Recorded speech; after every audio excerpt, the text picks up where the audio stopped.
ജീവിതശൈലിയും മാനസിക പ്രശ്നങ്ങളും എന്ന വിഷയത്തെ അധികരിച്ച് സംസാരിക്കുന്നതിന് നമ്മുടെ പ്രിയങ്കരനും ക്ലിനിക്കൽ സൈക്കോളജിസ്റ്റും മനഃശാസ്ത്ര വിദഗ്ധനുമായ ഡോക്ടർ അൻസാരി സാറിനെ വിഷയം അവതരിപ്പിക്കുന്നതിനായി സാദരം ക്ഷണിച്ചുകൊള്ളുന്നു.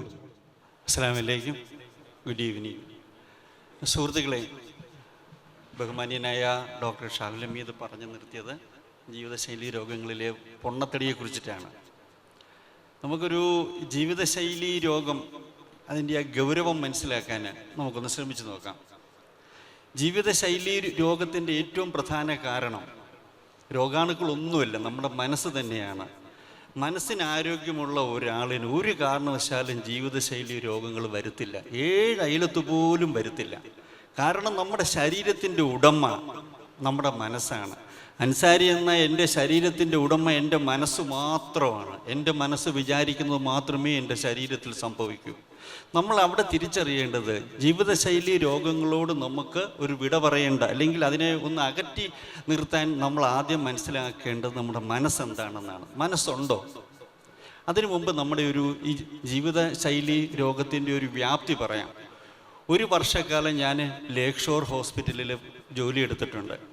ഒരു ദിവസത്തെ ലേക്ക് ഷോറിലെ കളക്ഷൻ എത്ര വരുമെന്നറിയാമോ? ചുമ്മാ പറയാമോ? ഷാജി ഖാൻ പറയാമോ? 15 ലക്ഷം.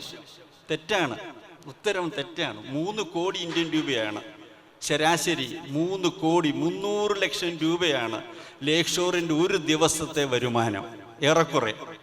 ലേക്ക് ഷോറിൻ്റെ സ്റ്റാറ്റസ് ഉള്ള 117ഓളം ആശുപത്രികൾ അന്ന് കേരളത്തിലുണ്ട്. 17 പോട്ടെ, 100 എണ്ണം എടുക്കുക. ഒരു ദിവസം ജീവിതശൈലി രോഗങ്ങൾക്ക് വേണ്ടി മാത്രം ഈ കൊച്ചു കേരളം ചെലവഴിക്കുന്നത് 300 കോടി രൂപയാണ്. 300 കോടി രൂപ അടുക്കി വെച്ചാൽ എവിടം വരെ വരാം? 1000ൻ്റെ നോട്ടാണെങ്കിൽ പോലും ഇതിനകത്തുനിന്ന് കൊള്ളുമെന്ന് സംശയമാണ്. അപ്പം നമ്മൾ വിചാരിച്ചാൽ പരിഹരിക്കാവുന്ന രോഗങ്ങളെ വിളിച്ചു വരുത്തുകയാണ്. നമ്മൾ ഹൃദ്രോഗമായാലും ഡയബറ്റിക് ആയാലും ക്യാൻസർ ആയാലും എല്ലാം നമ്മൾ വിളിച്ചു വരുത്തുകയാണ്. വരൂ വരൂ വരൂ, എന്നെ ആശ്ലേഷിക്കൂ. അതാണ് പ്രശ്നം. മാനസികാരോഗ്യമാണ്. There is no health in this world without mental health. മാനസിക രോഗമില്ലാതെ ഒരു ആരോഗ്യവും ഉണ്ടാവില്ല. നമ്മുടെ നാട്ടിൽ മതപരമായ പ്രശ്നങ്ങളും ഒക്കെ ഉണ്ടാകുന്നത് മാനസികാരോഗ്യം ഇല്ലാത്തതുകൊണ്ട് മാത്രമാണ്. അപ്പോൾ ഇവിടെ ജീവിതശൈലി രോഗങ്ങളുടെ വ്യാപ്തി മനസ്സിലായി. ചെറിയ കേരളത്തിലെ 300 കോടി രൂപയാണ് ഒരു ദിവസം ചെലവഴിക്കുക. 360 വരും, 60 നമ്മൾ ഉപേക്ഷിച്ചു.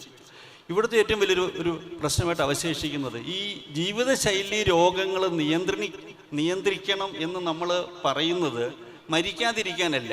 എന്തായാലും നമ്മൾ മരിക്കും, ഉറപ്പാണ്. പക്ഷേ നമ്മളില്ലാതാകുമ്പോൾ നമ്മുടെ സമ്പത്തുകൾ കൂടി ഇല്ലാതാവുന്ന സാഹചര്യത്തിലേക്ക് ആരോഗ്യരംഗം എത്തി നിൽക്കുകയാണ്. ജീവിതശൈലി രോഗങ്ങളൊന്നും രോഗങ്ങളല്ല, മറിച്ച് സാമ്പത്തിക പ്രശ്നമാണ്. ഈ പ്രായത്തിൽ എനിക്ക് എന്തെങ്കിലും എൻ്റെ ഒരു കിഡ്നി നഷ്ടപ്പെട്ടു പോയാൽ, 2 കിഡ്നിയും അടിച്ചുപോയി CKD ആയിക്കഴിഞ്ഞാൽ, ക്രോണിക് കിഡ്നി ഡിസീസ് വന്നു കഴിഞ്ഞാൽ രൂപ എത്ര ആകുമെന്നറിയാമോ ഷാജി ഖാനെ? ഒരു ഹൃദയം ഒന്ന് പോയാൽ എത്ര ആകുമെന്നറിയാമോ? ഇതിനെല്ലാം നമ്മുടെ ശരീരത്തിൻ്റെ വില നമുക്കൊരിക്കലും വില കൽപ്പിക്കാൻ ഒക്കാത്തതുപോലെയാണ് നമ്മുടെ ശരീരം. ദൈവം നമ്മുടെ ശരീരം സൃഷ്ടിച്ചിരിക്കുന്നത് അങ്ങനെയാണ്. അപ്പം ജീവിതശൈലിയിൽ വരുത്തേണ്ട മാറ്റങ്ങൾ വളരെ പ്രാധാന്യമുള്ളതാണ് എന്ന് പറയാനാണ് അത്രയും ഞാൻ പറഞ്ഞത്. പിന്നെ ഈ ജീവിതശൈലി രോഗങ്ങളിൽ ഏറ്റവും കൂടുതൽ പ്രശ്നമുണ്ടാക്കുന്നതാണ് ഡോക്ടർ ഷാഹുൽ ഹമീദ് പറഞ്ഞ പോലെ പൊണ്ണത്തടി. നമുക്ക് പൊണ്ണത്തടി ഉണ്ടോ എന്ന് എങ്ങനെ അറിയാം? സെയ്ദിനുണ്ടോ? പൊണ്ണത്തടി ഉണ്ടോ? ഉണ്ടില്ലേ? എങ്ങനെ അറിയാം? നമ്മൾ പക്ഷേ പാൻറ് വാങ്ങിക്കും, ഷർട്ട് വാങ്ങിക്കും, അല്ലെ കൂടിയ ഫോൺ വാങ്ങിക്കും. വീട്ടിലൊരു പിന്നെ ബാലൻസ് ഉണ്ടോ? ബാത്റൂം സ്കെയിലുണ്ടോ? ഭാരം നോക്കുന്ന സാധനം ഉണ്ടോ? കള്ളം ഉണ്ടായിരുന്നു. അത് നമ്മൾ ഈ പെട്ടി കെട്ടുമ്പോൾ തൂക്കി നോക്കാനല്ലേ നാട്ടിൽ പോകുമ്പോൾ. എങ്ങനെയാണ് നമുക്ക് പൊണ്ണത്തടി ഉണ്ടോ എന്നറിയാൻ? ഒരു ആശുപത്രിയിലും പോണ്ട, എവിടെയും പോണ്ട, നമുക്ക് തന്നെ നോക്കാം. നാട്ടിലേക്ക് പോകാൻ പെട്ടി തൂക്കി നോക്കുന്ന ആ സ്കെയിലിലോട്ട് കയറി നിൽക്കുക. എത്ര കിലോ ഉണ്ട് എന്ന് നോക്കുക. ചെയ്ത എത്ര കിലോ ഉണ്ട്? 84, 84 ഉണ്ട് സെയ്ദിന്. പൊക്കം എത്ര ഉണ്ട് അറിയത്തില്ല.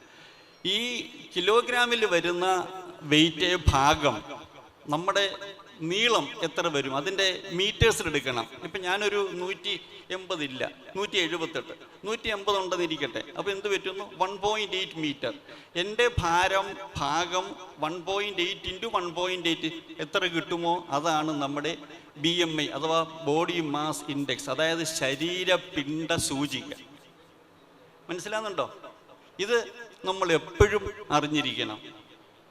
ഈ നമ്മുടെ എല്ലാ കാര്യങ്ങളും ഒരുവിനെ സംഖ്യയുമായിട്ട് ബന്ധപ്പെട്ടാണ് ഇരിക്കുന്നത്. നമ്മുടെ പ്രായം, നമ്മുടെ ഭാരം, നമ്മുടെ BP, നമ്മുടെ ശമ്പളം, ഇതെല്ലാം ഒരു സംഖ്യയാണ്.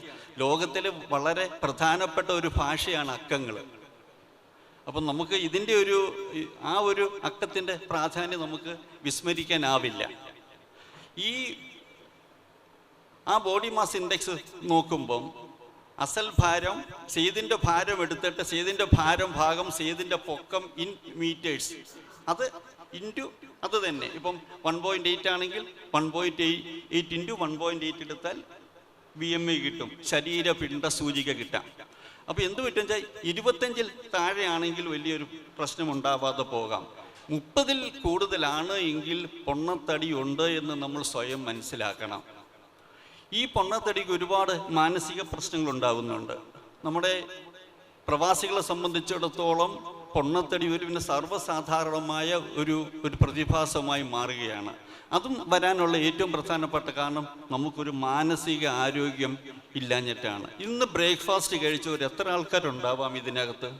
കുറവാണ്. നമ്മുടെ പ്രവാസി മക്കൾ ആരും, ഒട്ടുമിക്ക കുഞ്ഞുങ്ങളും ബ്രേക്ക്ഫാസ്റ്റ് ഇവിടെ കഴിക്കാറില്ല. രാവിലെ ടോയ്ലറ്റിൽ പോലും അവർ പോകാൻ സാധ്യത ഉണ്ടാകുന്നില്ല.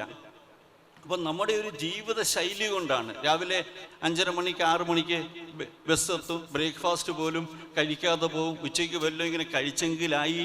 ഇവിടെ അമ്മമാരുണ്ടല്ലോ, അറിയാം അല്ലേ? ശരിയല്ലേ?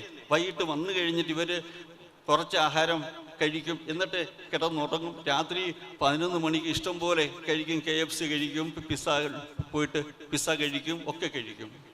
അങ്ങനെ ആ ജീവിത ശൈലിയിൽ വന്ന ഒരു മാറ്റമാണ് നമ്മൾക്ക് ഇത്രയും വലിയ പൊണ്ണത്തടി ഉണ്ടാകാനുള്ള ഏറ്റവും പ്രധാനപ്പെട്ട കാരണങ്ങളിലൊന്ന്. അപ്പം നമ്മളിവിടെ ശ്രദ്ധിക്കേണ്ടത്, നമ്മൾ എങ്ങനെയാണ് രാവിലെ ബ്രേക്ക്ഫാസ്റ്റ് കഴിച്ചെങ്കിൽ മാത്രമേ കുട്ടികളുടെ തലച്ചോറ് എപ്പോഴും എടുക്കുക. തലച്ചോറ് ഉപയോഗിക്കുന്നത് ഒരു നേസൻ്റ് എനർജിയാണ്. തലച്ചോറിന് ആവശ്യമായ ഗ്ലൂക്കോസ് സ്റ്റോർഡ് എനർജി ആയിട്ട് എടുക്കില്ല. അപ്പോൾ കഴിക്കുന്നതിൽ നിന്ന് മാത്രമേ തലച്ചോറ് പ്രവർത്തിക്കാൻ ആവശ്യമായ ഊർജം ഉപയോഗിക്കുന്നുള്ളൂ തലച്ചോറ്. അതുകൊണ്ടാണ് നമ്മൾ കൊച്ചുകുട്ടികളെ സംബന്ധിച്ചിടത്തോളം, വലിയ കുട്ടികളാണെങ്കിലും മുതിർന്നവർ ആണെങ്കിലും ബ്രേക്ക്ഫാസ്റ്റ് ഒരിക്കലും മിസ്സാവരുത് എന്ന് പറയുന്നത്. അപ്പോൾ ജീവിത ശൈലിയുമായിട്ട് ബന്ധപ്പെട്ടിട്ടാണെങ്കിൽ നമ്മൾ വിചാരിക്കുക, നേരത്തെ എഴുന്നേൽക്കുക, രാവിലെ തന്നെ ആഹാരം കഴിച്ചിട്ട് തന്നെ സ്കൂളിൽ പോവുക, അല്ലെങ്കിൽ ജോലിക്ക് പോവുക, അത്തരം സാഹചര്യങ്ങളാണ് ഉണ്ടാവേണ്ടത്. പിന്നെ സമയം ഒരുപാട് അതിക്രമിച്ചിരിക്കുന്നു. മാനസിക ആരോഗ്യം ഉണ്ടാവാൻ എല്ലാവരും ശ്രമിക്കേണ്ടതാണ്. ഈ പൊണ്ണത്തടി നമ്മുടെ മക്കൾക്കുണ്ടാവുകയാണെങ്കിൽ ധാരാളം മാനസിക പ്രശ്നങ്ങൾ അതുമായിട്ടുണ്ടാവാം. ഏറ്റവും വലുത് നമ്മളൊരു ഡിപ്രസ്ഡ് ആകുക, വിഷാദം എന്ന് പറയുന്ന ഒരു മാനസിക രോഗാവസ്ഥയിലേക്ക് എത്താം.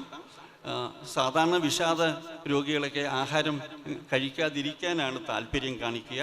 പക്ഷേ അമിതവണ്ണമുള്ളവർക്കും എറ്റിപ്പിക്കൽ ഡിപ്രഷൻ എന്ന് പറയുന്ന ഒരു ഡിപ്രഷൻ ബാധിക്കാം.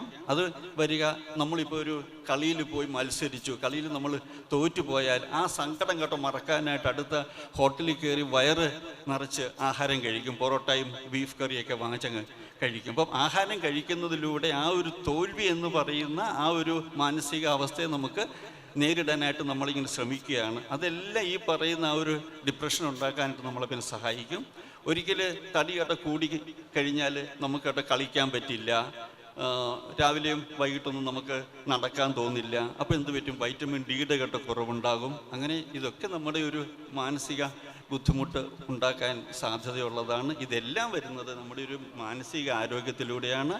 അതുകൊണ്ട് ശരീരം സൂക്ഷിക്കാൻ, നല്ല ആരോഗ്യമുണ്ടാവാൻ നല്ലൊരു മനസ്സാണ് ഉണ്ടാവേണ്ടത്. നല്ല മനസ്സുണ്ടാവാൻ നമ്മൾ സഹജീവികളെ സ്നേഹിക്കണം. അങ്ങനെ അവരുമായിട്ട് പൊരുത്തപ്പെട്ടു പോകുന്നൊരു സാഹചര്യമാണ് ഉണ്ടാകുന്നത്. സമയം അധികം അതിക്രമിച്ചതുകൊണ്ട് മാനസികാരോഗ്യ പ്രശ്നങ്ങളെക്കുറിച്ചൊന്നും സംസാരിക്കുന്നില്ല.